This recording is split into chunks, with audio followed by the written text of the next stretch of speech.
Hey everyone, welcome back again to my YouTube channel. Mm, at this point, I'm going to take you guys through information sources. So yeah, as you can see on the screen, um, yeah, it's saying information sources by Millie. So let's start right away. Let's begin with the definition of information sources. So here you can see. Um, it says these are materials. Okay, these are any materials, records, or documents that provide data or knowledge on a particular subject. Like an information source is any material or document that is going to provide data or knowledge on a particular subject. Like when you want to maybe research about climate, yeah, from an information source, you're going to go there, like maybe Google, you're going to type their climate. So Google is going to bring you like information and data. Okay, anything concerning climate, because what you want to know. Okay, you're looking for information about climate. So Google is going to bring specifically information about climate. That climate is the subject. Yeah. So it says these sources are both primary and secondary. Let's continue. Yeah. So the primary sources and the secondary sources are types of information sources. Here, let's dive into the primary sources. It says a primary source is a direct piece of information created at the time of the event or by someone who is directly at someone who is like at the event at that very time. Like a primary source now, um apparently, recently elections have been going on at campus. So for example, maybe you're at your hostel and your friend is at campus going through the maybe he or she is attending the open air campaigns. So if you want um direct information, like fresh information, you're going to talk to the friend who is directly at the event, like the person who is best there at that very time.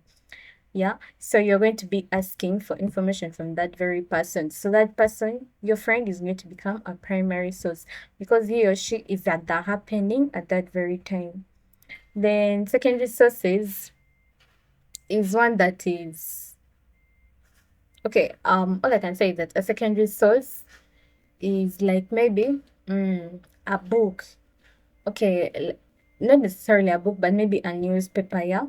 Because now the open air campaigns are there, and maybe you didn't attend and you had no one to contact at that very time. But maybe they're going to write about it in media, like they're going to write it down on paper or a magazine. So the magazine is going to become a secondary source because that's where you're going to get the information from, like whatever happened on that day. So that is what a secondary source is. I think we can go next. Here I'm going to take you through the characteristics of information sources. So we have primary sources first.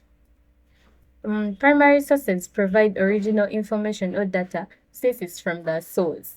Like whatever information you're going to get from a primary source, it's the original information.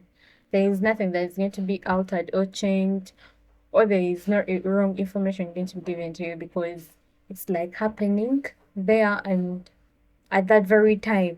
Like, yeah, a lecture is going on in class, you're there, so you're going to receive the original information from the lecturer. Then primary sources provide raw data or unfiltered information. Yeah, because it's coming directly from the source. So it's going to give you unfiltered information. Like whatever is coming out is original and it has not been filtered or edited, you get. So yeah, that's another characteristic. So we're going to the third characteristic. It says there is unmediated evidence in primary sources because the source itself is the evidence. And then primary sources are time related because, okay, when you're getting the information, it's first hand information and it's happening at that very time. Like a lecture is going. it's going to start at 8 to 10. So yeah, the information you're getting is going to be based on that time, like from 8 to 10. Yeah, so it's time related. Then we move on to secondary sources. Secondary sources, the first characteristic says they analyze primary sources, like they are interpretative. Yeah, as I said, primary sources are like first-hand information sources, yeah. So now the secondary sources, like maybe the newspapers, yeah, it's going to simply analyze whatever happened.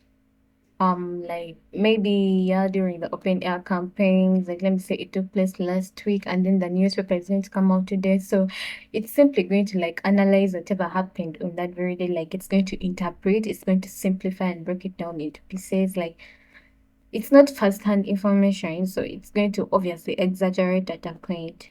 But the point is they interpret primary sources.